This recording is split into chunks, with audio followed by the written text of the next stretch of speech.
सिंध हुकूमत की इत्तेहादी एक तंजीम के निकाब पोश दहशत गर्दों ने सीधा निशाना लेके गोलियां चलाई।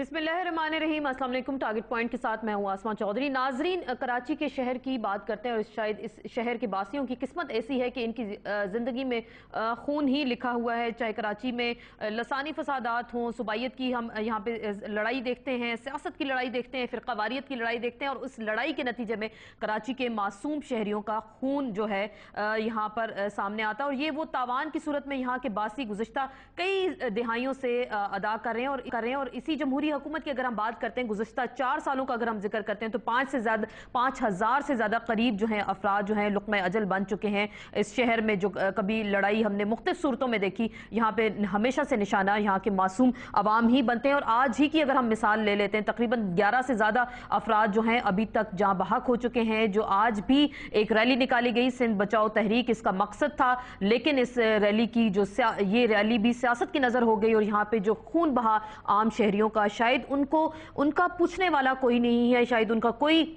वाली वारिस हमें नज़र नहीं आता और इनकी ज़िंदगियों का मुक़द्दर पाकिस्तान के इस शहर का ज़िंदगियों का मुक़द्दर जो है वो अब तो लगता कुछ ऐसे ही है। जो खून की होली खेली जाती है उसमें निशाना यहाँ पर मासूम आवाम ही बनते हैं। शायद इस सज़ा इनका मुक़द्दर है और सज़ा भी ज़िंदगी की, यही शायद इनके मुक़द्दर में लिखा है। लेकिन मफादात के पुजारियों का तो कुछ नहीं होता। उनका तो शायद सियासी मैदा बहुत सारी लाशों को हटाया और कुछ और की डिमांड भी करता है। और इस शहर के बासियों की पे ज़िंदगी यहाँ पे अजीरन हो चुकी है। बकौल शायर जिसमें वो ये कहते हैं कि जिसका वारिस हूँ उसी खाक से खौफ आता है। इसी जुल्म और बर्बरियत पे हम बात करेंगे। एक मुख्तसर से ब्रेक के बाद हाजिर होंगे आपकी खिदमत में।